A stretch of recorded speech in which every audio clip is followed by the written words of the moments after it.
evening, ladies and gentlemen. Thank you very much for joining us tonight on Zoom, and welcome to our online event, Rethinking the Transatlantic, the US elections and challenges to a sustainable transatlantic partnership. This evening's program, as you just have seen, is organized by the American Academy, the German Atlantic Association, and Goethe-University, Frankfurt. My name is Rebecca Schmidt. I'm Managing Director of the Research Center Normative Orders at Goethe-University, and I'm happy to be leading you through tonight's program.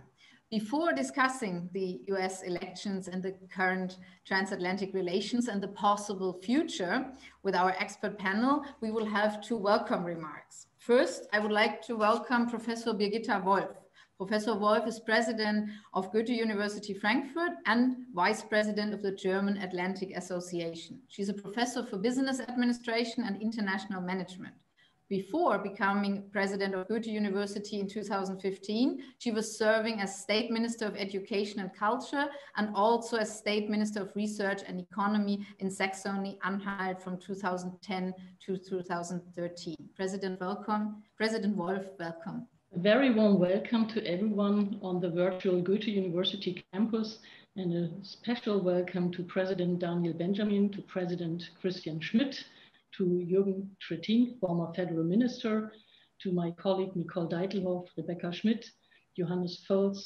First of all, thanks to everyone who was involved in organizing this event. I'm sure you did a great job, and I'll be enjoying tonight's discussion with you. We are organizing this event together with the German Atlantic Association and the American Academy, and the idea is to establish maybe even a lasting and more intensive partnership among us. Why is the US election important to us? Well, first of all, there's a connection between Goethe-University, between our campus and the US, and our special joint history, as our main campus is located at the site of the former buildings of the US Army here in Frankfurt, of the United States European Command, and the former headquarters of the 5th Corps and the headquarters of the CIA in Germany. And in that very building, we still have an Eisenhower Hall until today. So there's a lot of American European history that has happened on our campus. And the second reason why the American elections are so significant for us is because the German-American relations remain significant for all of us. So welcome to this event, and I'll be happy to listen to our panel tonight. Thank you, President Wolff. And now I would like to welcome Christian Schmidt to give his welcome address. MP Christian Schmidt is President of the German Atlantic Association, member of the German Bundestag, and the Foreign Committee. From 2014 to 2018, he served as Federal Minister of Food and Agriculture. He previously also served as Parliamentary State Secretary at the German Federal Ministry of Defense. President Schmidt, welcome. Thank you very much, Rebecca Schmidt. Thank you all who have started to organize in this week's one of these very important meetings. These weeks are done for thinking about the future of transatlantic relations, and I'm happy to have the Goethe-Universität and the American Academy together with the Transatlantische Gesellschaft as the organizers there. We are Transatlantische Gesellschaft, the German Atlantic Association, is a strong non-profit organization dedicated to the mission of promoting the understanding of the Transatlantic Alliance, as well as the politics of NATO through public discussions and so on. So we're linked to a lot of think tanks as German chapter of the Atlantic Treaty Association. We have to see that promoting the understanding of Transatlantic Alliance is not that easy these days, because we have to think about what Transatlantic Alliance perspectives would be and will be in the next years. And it's depending a lot on the American voters' decision. We will receive, or probably has been made in next week. Probably have to wait some more weeks to get a very clear picture about this. But I think we have to state that there is a very high European interest and German interest in having a new layer of this transatlantic relations, and probably understanding what we have to see from our interests as Europeans in terms of not only of security, of trade issues, and of environmental and climate change challenges. So thank you very much for being with us today, this evening. And if not all questions can be answered, we confess that we are prepared to continue this talking and this reflections over November 3rd into the next year and over. Thank you very much for being with us. Thank you very much, President Schmidt, for your welcome address. So let's get started. In about just 1 week, we will know who's going to be elected the next president of the United States. During the past 4 years, Donald Trump has shaped the US domestic and foreign politics. He withdrew from international agreements, questioned the NATO, described the EU as worse than China, and thus changed the transatlantic partnership by his very special way of doing politics. So everyone says this election is not only important for the future of the US domestic politics, but particularly relevant for the future relationship between the United States and its European allies. So what are we looking at tonight? What are the two scenarios for the future transatlantic relations? How do we need to rethink the transatlantic partnership? What role should the European Union play? These are the questions I would like to discuss with our expert panel now. Unfortunately, only for 25 minutes, just to let you know, while we can't go deeply into all of the matters, to give us a lot of space for the Q&A by our audience. And since we have 400 registrations for tonight, welcome all, and we are happy to receive your questions during the talk via the chat function. So I'm happy to introduce now our distinguished experts, starting with Ambassador Daniel Benjamin. Daniel Benjamin is president of the American Academy in Berlin. Before taking this position in summer 2020, he was director of the John Sloan Dickey Center for International Understanding at Dartmouth College. Under President Obama, he served as ambassador at large and coordinator for counterterrorism at the United States State Department from 2009 to 2012. Among his publications on US foreign policy, terrorism, international affairs, I will only mention his co-authored book, The Age of Sacred Terror, which was awarded the Arthur Ross Prize of the Council on Foreign Relations, and his co-authored follow-up, The Next Attack, The Failure of the War on Terror and a Strategy for Getting It Right, which became Washington Post and Financial Times Best Book of the Year. Good evening and welcome, Ambassador Benjamin. Then next, please welcome with me, Professor Nicole Deitelhoff. She's Professor for International Relations and Theories of Global World Order at Goethe-University. She is Executive Director of the Peace Research Institute Frankfurt and co-director, together with Rainer Forst, of Goethe-University's Research Center Normative Orders. She works on protest and contestation, on international norms and institutions, theories of legitimation, authority and resistance in global politics.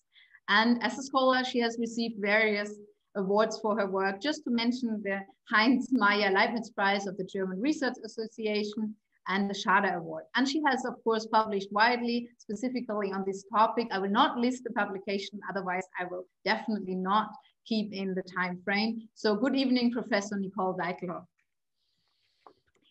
And I'm also very happy to welcome Jürgen Trittin. Jürgen Trittin is member of the German Bundestag for Alliance 90, the Greens, and currently serving as a member of the Committee on Foreign Affairs.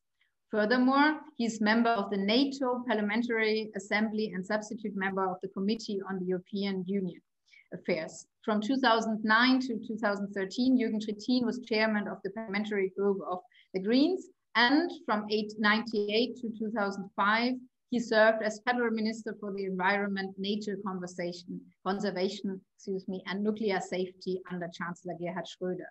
Jürgen Trittin has given numerous talks, as well as written extensively on tonight's topic. You just have to look at the last week's newspapers in Germany, and is one of Germany's experts on questions of foreign policy. Good evening and welcome, Mr. Trittin. Good evening. So let's get right into the debate and start our discussion with a short view into the US domestic politics.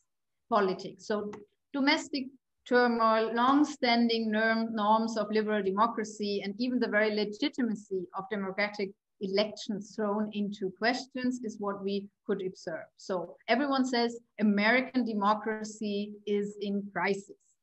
The opening question goes to Ambassador Benjamin. Looking at all the protests, the intense polarization, and a deeply divided US society, what is your analysis? Are the United States indeed facing a crisis of democracy? Well, first of all, thank you very much for inviting me. And I want to thank Professor Deitelhoff and Minister Trittin for joining us, and to the Goethe-University and the Transatlantic Gesellschaft for partnering with the American Academy on this important subject. So is there a crisis of democracy in America? Well, right now there's an exuberant expression of democracy in America. People are voting literally like never before. 64 or so million people have voted thus far. People are taking their democratic responsibilities very, very seriously. I take that as a good sign. Do we face real challenges and a potential crisis of democracy? I think you would have to be foolish to say no. So what are the big things that could go wrong? Well, we have a president who has laid the groundwork, in the view of many, for delegitimating the election by claiming that it is rigged.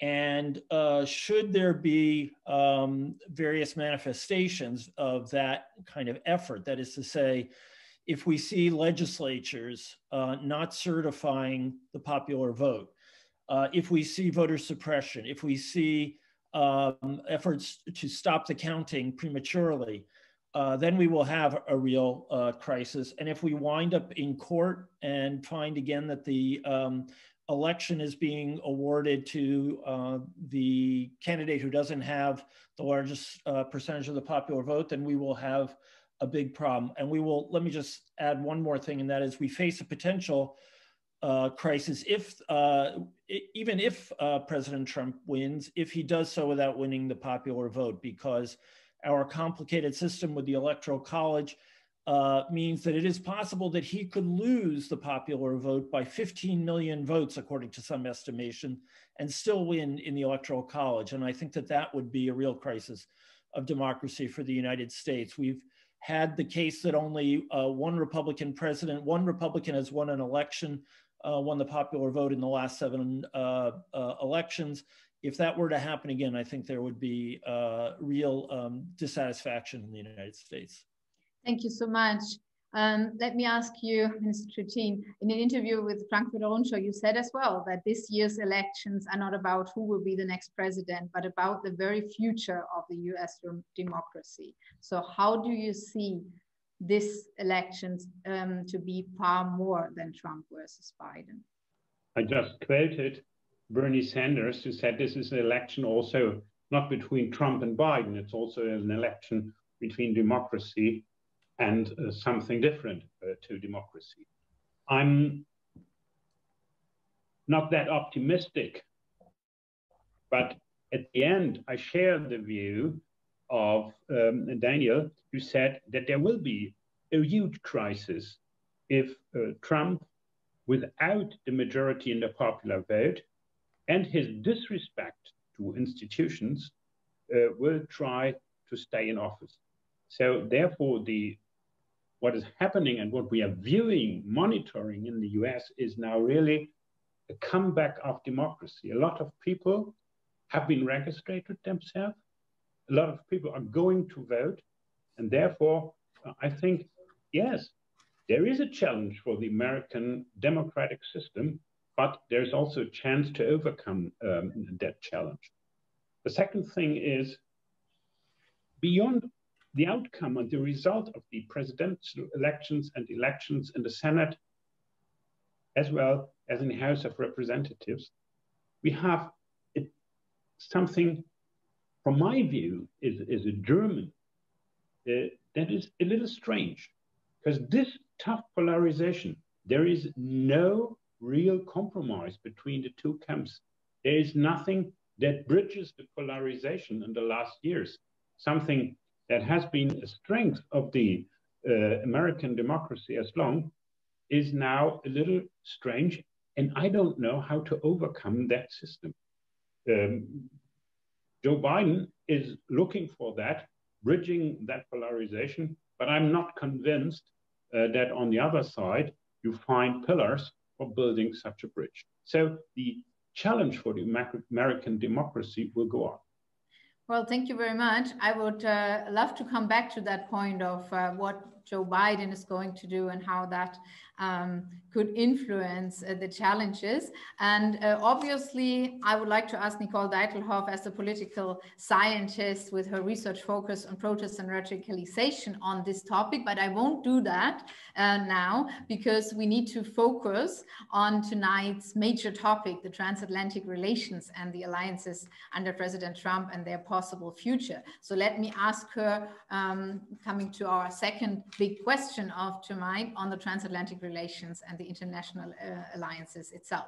So speaking of Trump's specific attitude of communication, and we could say open confrontation, and well, all these numerous examples like Paris Agreement, Iran, NATO, and the multilateralism. Professor Deitelhoff, has Trump really changed the paradigm of US foreign policy, let's say, especially regarding the NATO and the other quoted examples? Mm-hmm. Oh, well, I don't think that he has changed the paradigm of US foreign policy. So when we say that the transatlantic partnership is under stress, we usually do not refer to content or a divergence of interests, because this is something that we've seen before. I mean, the US and Europe often had diverging interests, but still they would stick with their transatlantic partnership. And this is so because there is a basis of common values and interests that was stronger than these divergences. And this is where I think Trump hits hard, because it is not about leaving all these agreements. I mean, this is miserable, JCPOA and so on and so forth, but I do not want to go into that. But this is not about content, it is about form, because a partnership or an alliance, it rests on a basis of common values, shared norms and interests, but also on trust and confidence in each other and in the alliance or in the partnership. And this is where Trump's administration has hit hard. That is, confidence and trust is decreasing between Europe and the US. So you have already cited some of his utterances regarding the European Union or NATO as obsolete, and that he doesn't, want to go on for years and paying too much and stuff like that.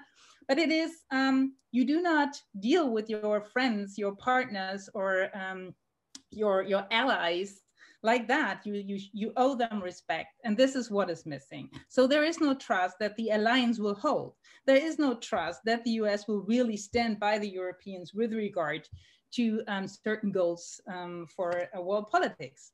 And this is where I see the largest risk and damages that we have seen. So another 4 years of the Trump administration, I think that we will talk about the alliance as a historical period and not as an actual period anymore. That's a strong point of view, and I'd like to come back to that definitely. But Mr. Benjamin, what do you think of Nicole Deitelhoff's analysis? That is to say, according to your opinion, what is it exactly that has changed the transatlantic partnership so profoundly from an US foreign expert? Well, I agree with a great deal that Professor Deitelhoff said. The most profound change has been in the style of the interaction. We've never had presidents who so openly disparaged our allies before. We have had many disagreements over time, and the controversy over military spending as an indicator of contribution to NATO is decades old.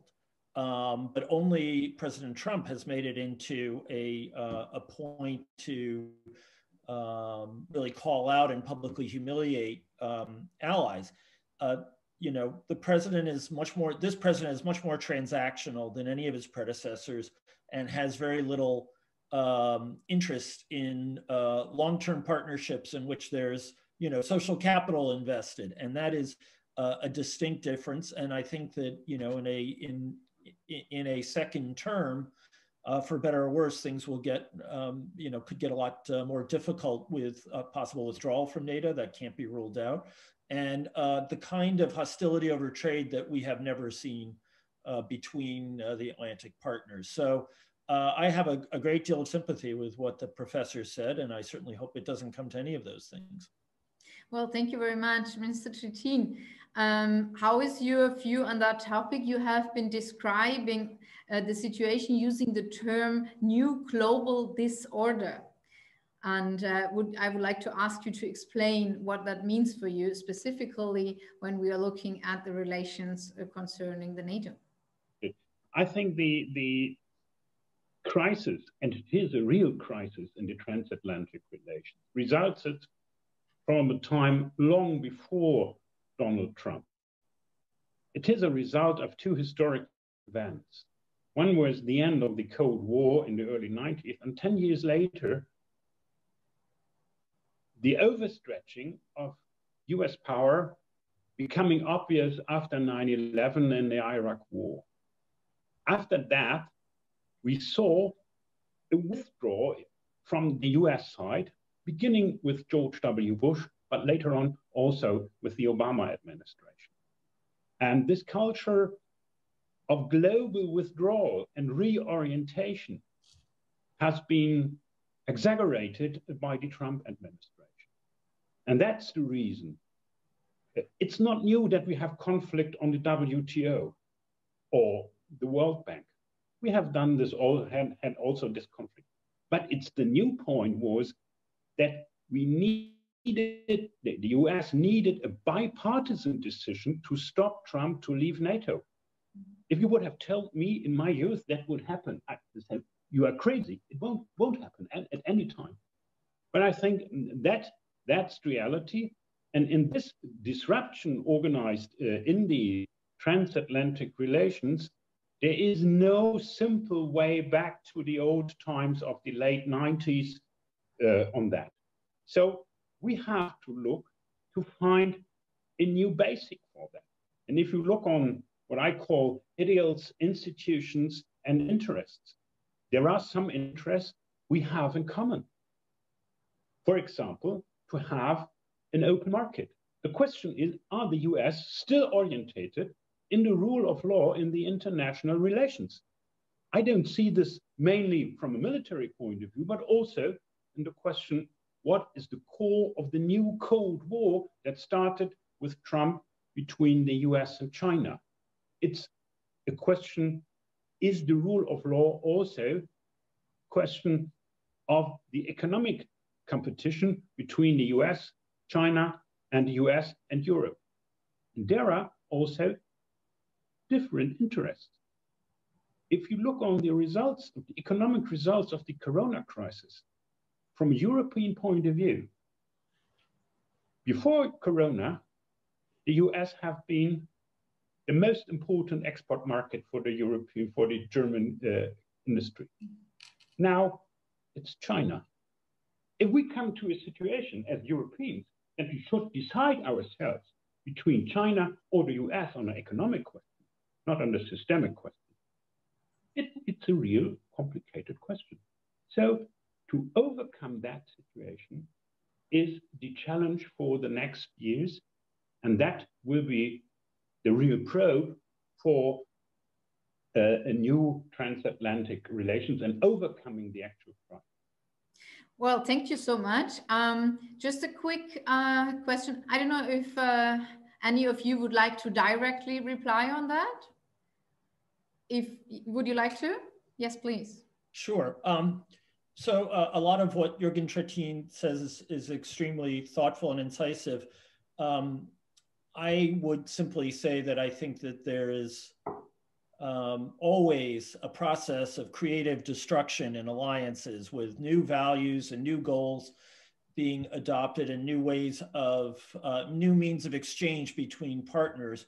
And there are so many big issues that the United States will want to solve and that can't be solved without Europe. Should we adopt a different leadership style? Should there be a Biden administration? So I'm actually quite confident that we can get to the point where we can rebuild that basis for cooperation, not only because the US can't manage China by itself, nor should it try, but also because we have huge interests in trade, in the environment, in non-proliferation, any number of different things. The basis is there for the cooperation. The question is getting it right and getting the willpower behind that, especially at a time when the United States has very serious internal issues to deal with. Thank you. Speaking of getting it right, let me ask the political scientist real quick again on multilateralism, which is the core to this topic. So you say in one of your blog articles, who wants multilateralism has to say where and how. So please do so, especially concerning the topic just touched by Minister Trittin. How much time do I have? Like 2 minutes. Okay, thanks a lot. No, what I wanted to say is, I mean, part of the implication of the stress that the transatlantic alliance is experiencing is that we suddenly have a debate about European sovereignty, right? And we have another debate, or not even a debate anymore, but even an institutional forum that's called an alliance for multilateralism, or of multilateralism by now. So is this bad for Europe? No, probably not. I mean, Europe finally gets its things together and is trying to build something up and is trying to play a more active role in multilateralism. So this brings up new impulses for multilateral institutions and norms. And this is, of course, important. But we cannot do it. I mean, Europe cannot do it alone without the US. So we need the US as a partner if we want to assure that basic human rights will still be valid normative regulations on the global scene, right? So in a way, we are a little bit hamstrung. On the one hand, we cannot deal with this kind of administration, with this kind of foreign policy, with this approach to multilateralism. On the other hand, we do not have the resources, at least not now, to do it on our own. So this is a really bad situation. So as you see, in 2 minutes, I haven't answered your question at all, but I've added another perspective. Well, you added another perspective, and we might come back to it during the questions, but 2 short follow-up questions. Mm-hmm. One for Ambassador Benjamin. Is it correct, and one for Minister Trittin, is it correct that one, Daniel Benjamin, always stretches the role of Germany, the binational relations, and that Jürgen Trittin would lay a focus on the European role, not the German special path, but the European approach to this topic? Or is this a misunderstanding? Mr. Benjamin, would you like to go first? I'm going to go for misunderstanding. I'm in Germany, and I'm talking about Germany, and the US-German relationship is absolutely vital. But, you know, over 75 years, the creation of more unified and coordinated Europe was an avowedly American goal. And I'm quite sure that future American administrations will share that goal, because the United States really needs a strong partner in terms of global affairs. There's no other way around it. Germany is absolutely essential, but not necessarily sufficient. We need Europe. I'm not talking just for myself. I really do believe that that is a widely held view among most American policymakers on both sides of the aisle. And you know, the question is, how do we all, again, get it right? Okay, then for Jürgen Trittin again, you've always advocated for Europe's sovereignty and not for the German path. So did I understand that correctly? And you see the biggest... Correct, because Germany is not big enough for bringing the power in that game. Well, inside the European Union, Germany may be more essential as Malta. That was what I meant, yeah. But in reality, and that is something Donald Trump better understood, as Mrs. Merkel a long time believed on that. We, as an internal market, are nearly 500 million people, and we are comparable to the market of the US and comparable to China. And that makes, in a system of multilateralism, the weight for the European, and therefore it's essential for Germany to understand the German foreign policy, the German's relation to China as well to the US must be a European approach. Thanks very much. I guess, yeah, I see a total, everybody agreeing on that. So let's come to the last part of our experts panel. 2 scenarios, re-election or change of government.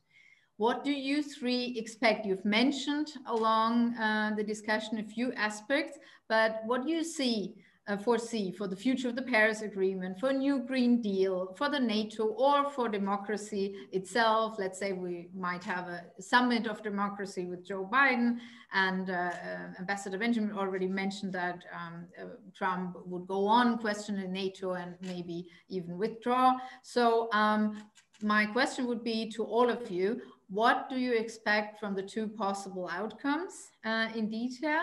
And let me quote Financial Times, FAZ, and CNN that all seem to agree on one quote. There will be a radical change from Trump's approach, but more in style than in substance in case of Biden's election. That would resemble what Nicole Deitelhoff said about, it's not about contest, but about form. So what is each of your prognosis with the re-election or the change of government? And how do you think do we need to rethink the transatlantic in both possible situations? Is that a sign that Daniel Benjamin would give us a start? I'll do what I'm told. If you'd like me to take that now, I'm happy to go. Sure, I'd love to. So if the president is reelected, I think that it is a good bet that he will feel emboldened to pursue the lines of policy that he has taken thus far and to carry them even further. And so I would say that you would have to reckon with considerable antagonism across the Atlantic at a minimum. Perhaps there might ultimately be some reconciliation over the challenge of dealing with China, but that has really not been in the president's repertoire that thus far. As I said, you know, it would take the Congress to restrain him on NATO. And I think that we could very well see a trade war. I think if Biden is elected, the historic American sort of turn towards Asia is not going to stop, but it will continue to involve a recognition that we can't do it alone, and that dealing with China, and especially with this extraordinary 500 million people population, democratic population oriented towards free trade and capitalism, that there would have to be some effort to work together. There would be, I think, an enhanced turn towards multilateralism, and I think that most of the cohort of people who would join President Biden and a Biden administration very much believe that such things as the Paris Climate Accord, the JCPOA, the Iranian nuclear deal, and any number of other multilateral instruments are absolutely vital towards achieving our goals. But as I said before, the United States has a lot of internal issues. Jürgen Trittin is absolutely right that polarization is a hugely damaging phenomenon in the United States. And we should remember that if Biden is elected but doesn't win in the Senate, although he will still have a lot of latitude on foreign policy, he will have a very, very difficult time making progress on key issues. So America could be very divided in the future. A lot will depend on how all of the different elections that are taking place come out. Right, thank you very much. Mr. Trittin, what is your prognosis? If Trump wins, the crisis will go on. The escalation will increase. I see a real danger of a trade war. I see ongoing conflicts on that. And therefore, this is the worst alternative from a European point of view. We have to care to strengthen our own economic and political, and especially financial sovereignty, and so on. The other side, if Biden wins, there will be ongoing conflicts on international institutions, on how to deal with China. But I expect, for example, that Joe Biden will go back to the Paris Agreement, and this will offer, for example, a chance.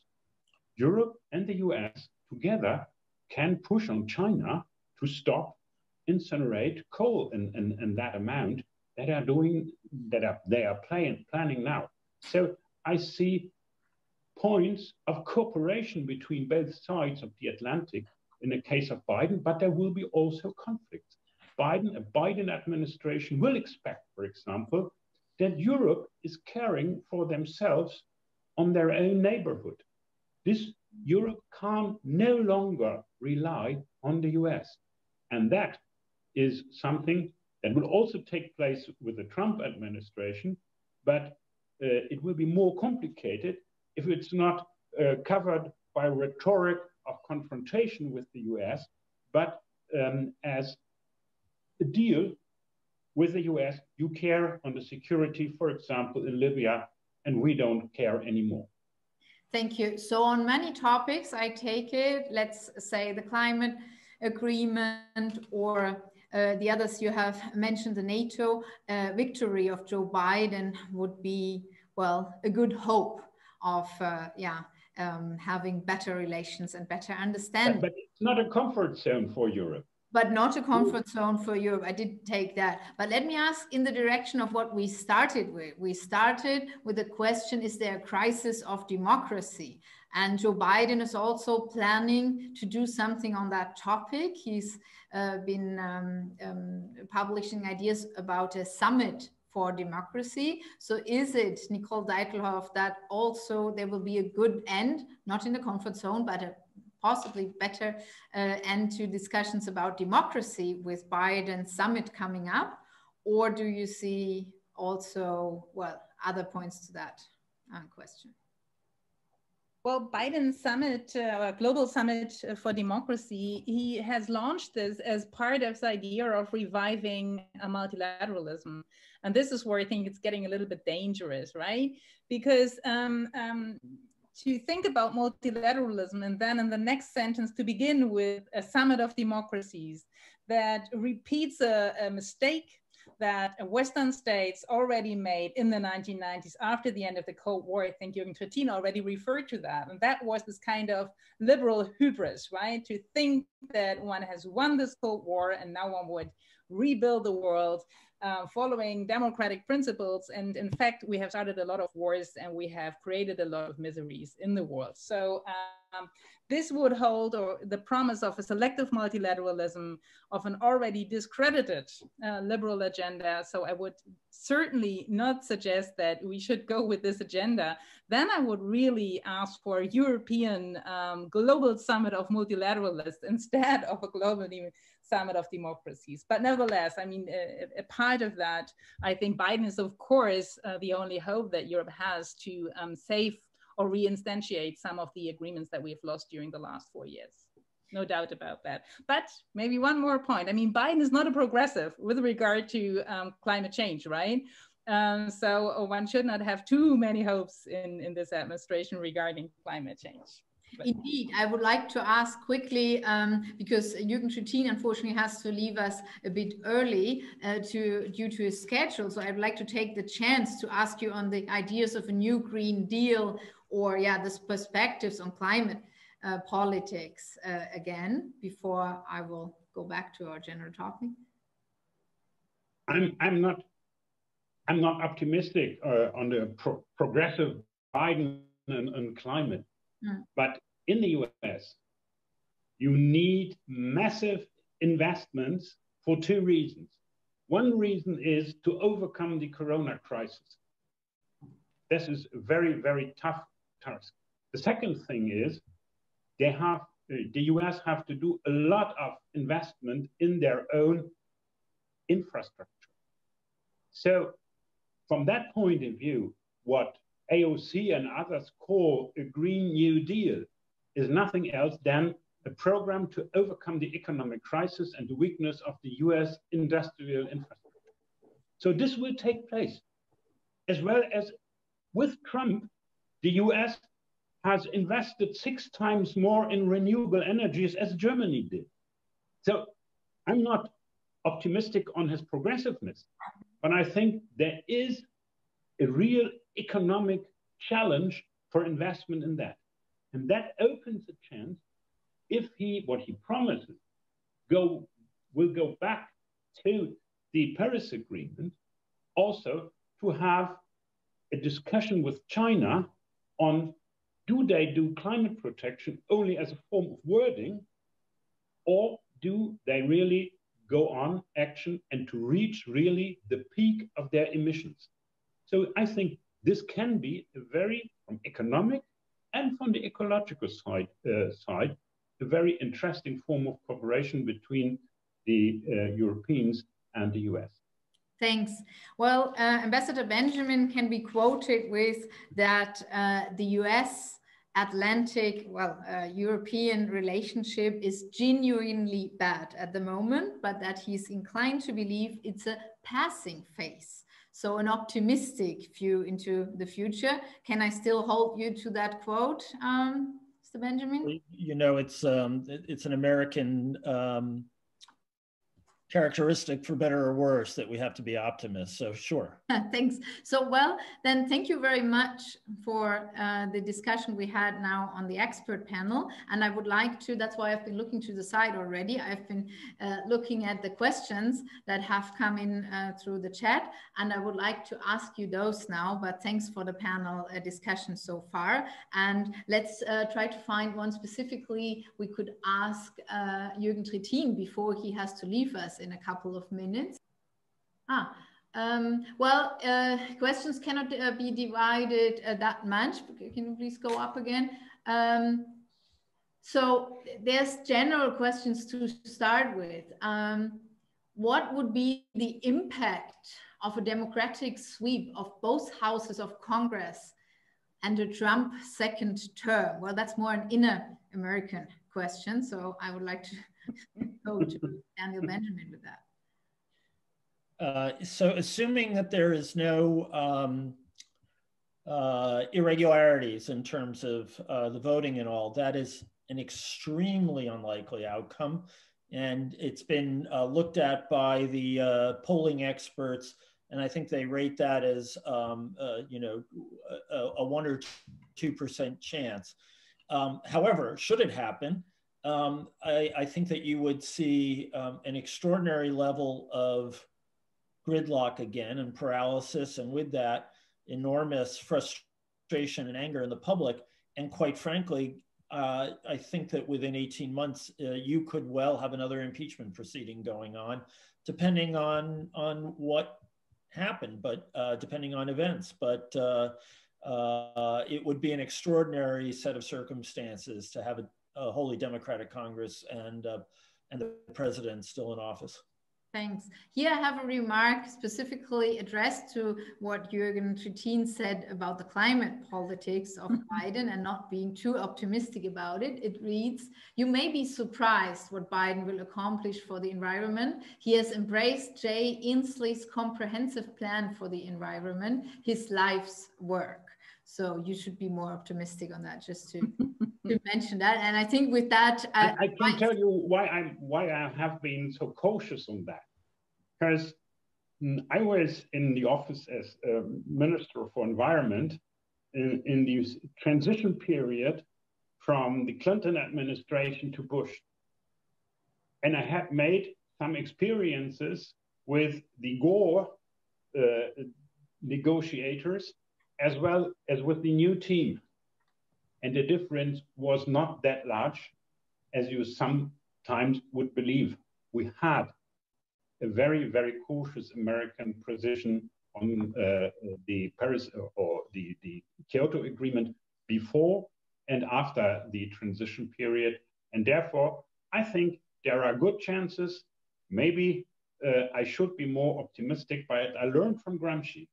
It's the pessimism of the intellect, but the optimism of the heart that makes you a real politician. Well, thank you very much. I think this is the best possible statement I could thank you for and say goodbye, as you need to leave for further obligations. But thank you very much for joining us tonight and for giving us your expert opinion. Thank you to be invited to this interesting discussion. Thank you very much. And let us continue on the podium with a few more questions. So here we have, do you see a chance for other European countries besides Germany or France saving US-European relations in a case of a Trump re-election? Thinking of Poland or the Baltics having a more positive relationship. So could any other countries maybe help to change Trump's view of Europe or the EU? Nicole Deitelhoff. No, I don't think so, because this is not the attitude that Trump has towards Europe. So he uses, or he perceives of these countries as potential short-term partners for brokering certain deals, right? But he doesn't, he's not changed in his views about Europe or the European Union. He rather would divide the European Union even further if he has the chance to do so. I think that's the problem. Right, thanks. You please give us a sign if you want to intervene or if you want to add. Well, so I would just add to that, you know, one of the big questions is how truly European a country like Poland is going to be in its dealings with the United States. Too often this administration has pursued divide and conquer policies, but it's been enabled by European countries that sometimes are prepared to emphasize the bilateral relationship over the multilateral one. Right. Let's see. I think I saw another question concerning the bilateral relationship, Germany and where was that? In the beginning, I think. Oh yeah, this says that public service suggests that President Trump and the United States are so unpopular in Europe, especially in Germany. And the question is, if Trump is re-elected or if Biden were to prevail, would this image problem be an obstacle to restoring the general good transatlantic relationship? Well, if you want me to start, so you know the polling is devastating about the view of the United States right now from Europeans and Germans as much as anyone, and so you know polls aren't irrelevant; they tend to reflect public opinion, and I would expect that some of those sentiments would be expressed in the Bundestag and elsewhere if there's continuing dissatisfaction with U.S. policies. You know, we are totally interwoven economically, and if there were to be a trade war or something, I think that you would find an awful lot of American businesses really agitated about the damage to the American economy. But at the same time, you know, this is a two-sided story, and I'm quite fearful actually about how the reaction to a re-election would play out in terms of the relationship. We're interwoven not just economically, but culturally in so many other ways. but the reputation of the United States, as demonstrated by polls, is really quite poor right now. Right. Another question exactly concerning this point was, wouldn't Joe Biden have to, how does it read? Wouldn't Joe Biden have to spend his first term completely on restoring or rebuilding the relations, or as Nicole Deitelhoff said, well, gaining trust or confidence again? Nicole, would you like to start? I think this relates to two different dimensions, right? On the one hand, the trust among political elites, that is diplomats, foreign policy makers, and on the other hand, within the broader public. And the polling that Daniel Benjamin referred to is the general public. And here we see really negative effects. I mean, we always had anti-American sentiments. That's also nothing so new, but it has, of course, they have increased, and they have increased dramatically. And this is something that will take time and will take definitely another administration to even begin with fixing that, right? And if I may, because I'm looking at the questions, this the question on if Trump lost and would not acknowledge Biden's victory with the result of a civil war, is there also a threat to world peace? Yes. Yes, there is, of course, a threat to world peace if we would see a civil war in the United States. I mean, I still say I cannot imagine this to happen. I think we're talking about one of the most established, most settled democracies. I dare not to imagine that something like this could happen. But in the very, very unlikely event, I mean, yes, that would have certain global repercussions.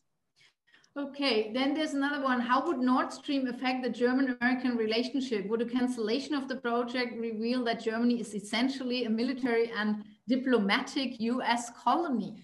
No, it will tell us something about the internationalization of world economy. It means that you can have certain plans and projects going on, but if you are reliant on certain supplies or infrastructure, that you might not come through with it, right? So it does not result in Germany being a US colony, but it means that Germany might not be able, even if it would like to finish this project, might not be able to do so.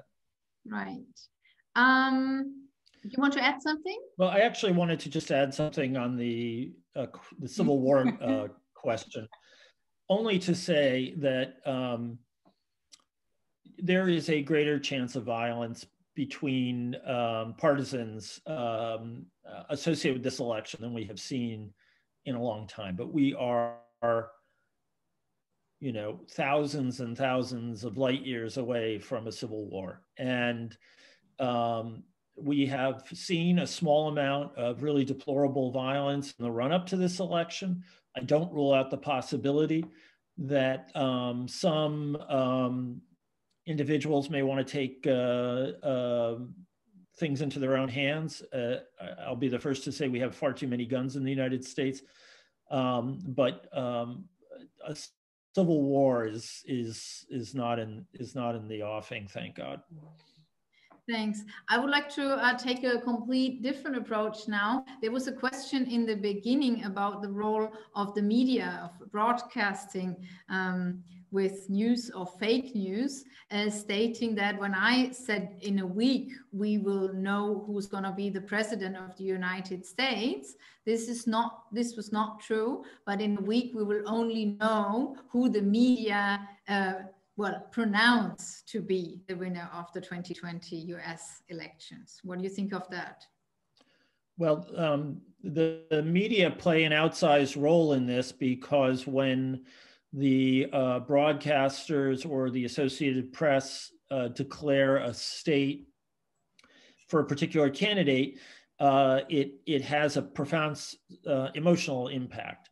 And certainly the 2000 election was heavily colored by the fact that Fox News in particular, but broadcasters called Florida one way and then the other and then back, and that was truly disruptive. At the end of the day, it will depend on the votes. And I think it's also true that all of the broadcasters are going to be incredibly careful about making calls and will not do it prematurely. Even, you know, at Fox News, which has a reputation for partisanship, the person who is in charge of this has a stellar reputation and is unlikely to do anything irregular. So I'm less worried about the media than I am about a lot of other things. Well, okay, I do agree. What about Nicole Deitelhoff? I do agree as well. Nothing to add to this. Wonderful. Okay, then here comes the next question. I often heard that Biden's approach to Russia is much harsher than Trump's. What actions can we expect in particular from the Biden administration, and how would these actions influence the transatlantic relations? That's a very broad question, but maybe I think Ambassador Benjamin had already started with an answer. Well, I would only say that there's no question that a Biden administration will be tougher on Russia, and the president's refusal to be tough on Russia at so many junctures remains one of the great mysteries of the Trump administration. And I'm not going to speculate anymore. Everyone has read all the news stories and all the chatter about that. At the same time, I think it's important to recognize that a Democratic administration also understands that Russia has an enormous nuclear arsenal, and that this is a relationship that is strangely poised between a kind of artificial friendliness embodied in Trump and Putin and free fall, because there's so many issues of conflict right now. And I think US policymakers understand that there has to be a floor underneath this relationship, even as we have many issues to contend with the Russians about. Right. Before you answer, let me give sort of a follow-up. Faced with Russia and China, who are openly challenging the Western model of global order, do you really think we have enough pragmatic politicians on both sides of the Atlantic to rescue our alliance? Well, I should have asked that to the politician, but so now the political scientist and the ambassador will have to answer.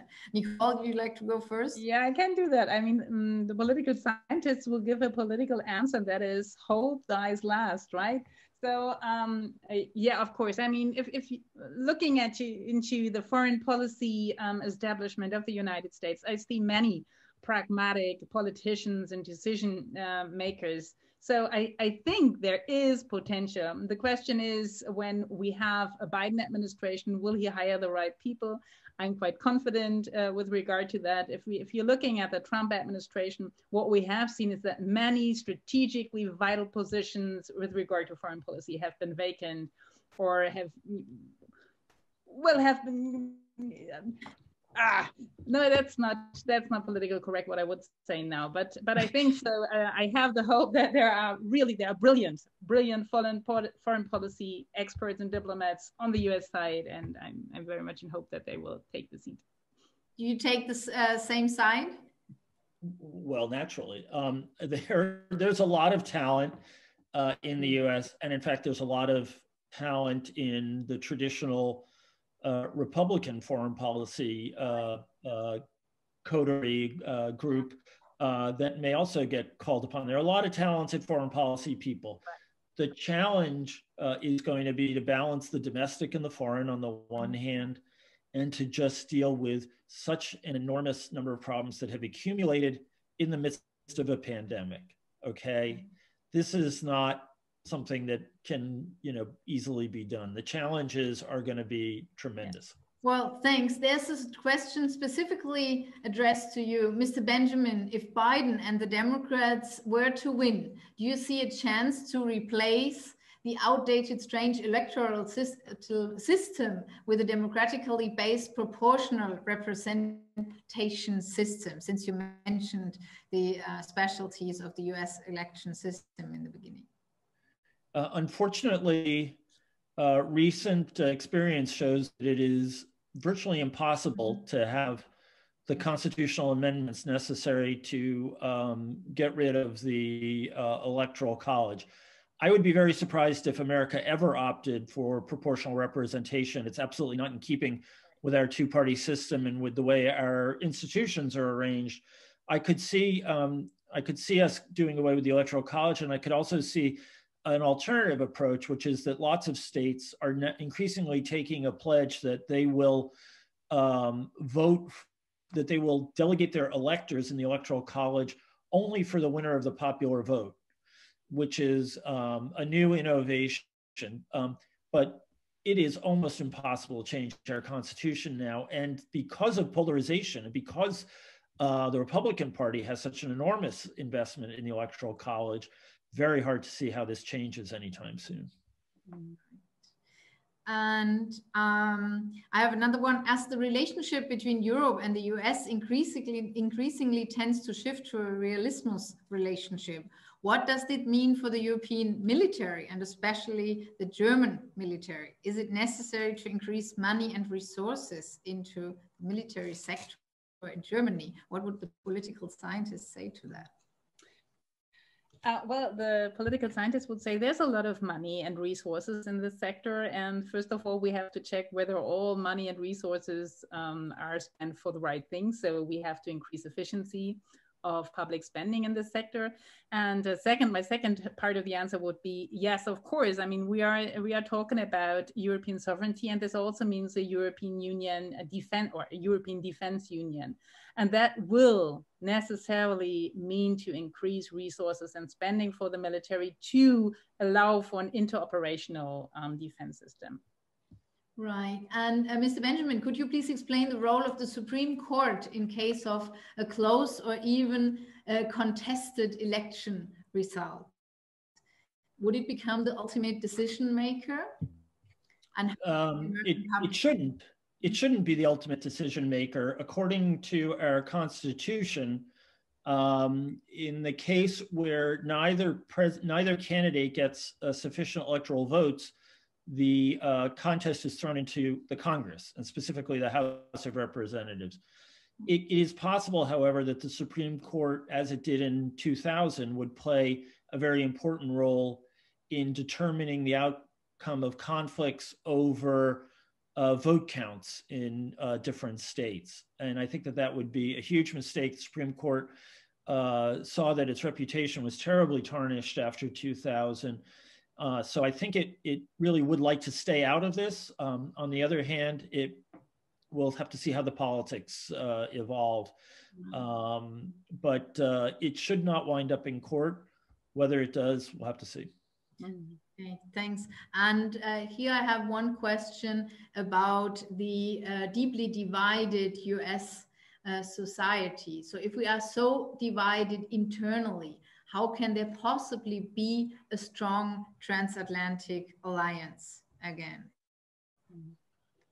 Shall I take a stab at that first? And Nicole needs to answer to that as well, of course. Well, so first of all, much of the Congress, I think, is still dedicated to a strong transatlantic relationship. And if Biden should come to office, even if the Democrats don't win the Senate, I think that this would be an area in which there would be relatively little friction. There would be a big problem in that domestic issues would eclipse foreign policy issues.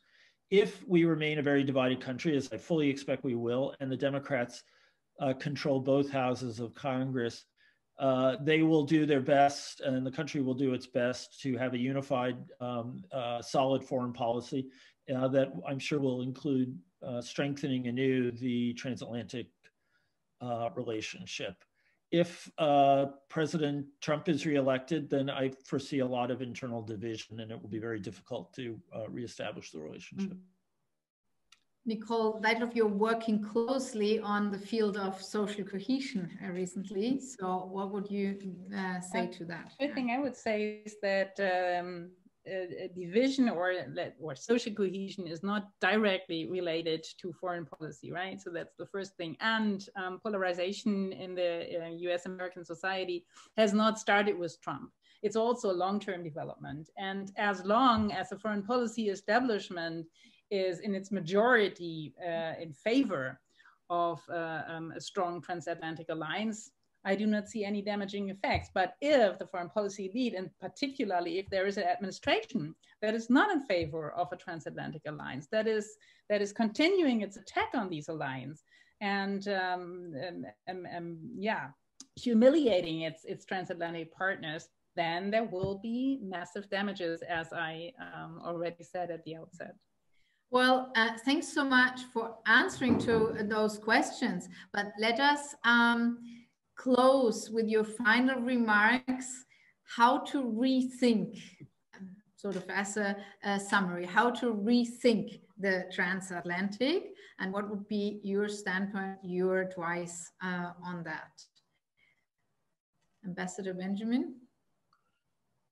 Well, you know, there was a famous conversation once between President Kennedy and the British Prime Minister Macmillan, in which Kennedy was very young, new in office, and said, what is the biggest challenge that you have faced? And Macmillan looked at him, you know, like a very experienced person, and said, well, events, dear boy, events. So everything is going to depend upon events. Mm-hmm. If we have the best outcome imaginable in terms of the transatlantic relationship, let me just answer that one possibility. I think that I would say two things. One is that, and we've said this many elections before, Europeans should not expect that everything will snap back like a rubber band that has lost none of its shape or elasticity. There will still be issues to work through. We may have an issue, for example, on Iran, where the US has been out of the Iranian nuclear deal for all these years, and the US may ask for more assurances. Right. I would not necessarily favor that, but that could happen. So there's going to have to be a relationship of you know, cooperation, mutual trust, and an effort to help each other out in some very difficult political situations. That's the first thing. The other thing is that I think that Europeans have a great deal to offer in terms of helping a new administration focus on priorities and figure out where to identify hurdles that need to be overcome to come to cooperative policies. And I think there's a lot of room for cooperative work there. I also think that there is an understanding among many Americans who may play a role in the next administration that Europe is essential, and that Europe is really a key to solving a lot of the problems that we face together. Again, you only need to look at the environment to have the most outstanding example. So, you know, I hope that there will be some recognition of the situation that that the United States comes back to the table in, and a real effort of friendship and common cause to solve those problems. Thank you so much, Professor Deitelhoff. The final word. And no matter who wins the election, what we will see is a more flexible partnership and a more narrow partnership. So we'll maybe focus on the remaining converging interests where both sides have the feeling that they can gain from agreement, from cooperation, but it will not be this kind of, we usually call it a security community, right? And I think this is something that might already be part of the past, and that we will have to face a more flexible partnership in the future, more narrow. Wonderful, thank you very much. At this point, looking at the time, we will unfortunately have to close our discussion with lots of interesting questions still waiting to be asked. Thank you so very much, our dear panelists, Ambassador David Benjamin, Professor Nicole Deitelhoff, and of course, Minister Jürgen Trittin, for sharing your great expertise with us tonight. Thank you all, our audience, very much for joining us tonight and participating intensively with your questions. And last but not least, let me take the chance to send thanks again to the three organizing institutions. I would like to convey special thanks to Dr. Berit Ebert, American Academy, Elisabeth Zirkenido, German Atlantic Association, and Johannes Völz, Heisenberg Professor of American Studies at Goethe-University, Frankfurt, for setting up the panel, and many thanks also to Mareike Klaus, American Academy, for the organization. In 7 days, I'd say it again, we shall know the outcome. taken aside the media discussion we had, of the historical 2020 US elections. And we are looking forward to staying in touch with our experts and you all through further events, as President Schmidt mentioned. So also on behalf of President Wolff, thank you all very much. Goodbye and good night from Goethe-University in Frankfurt.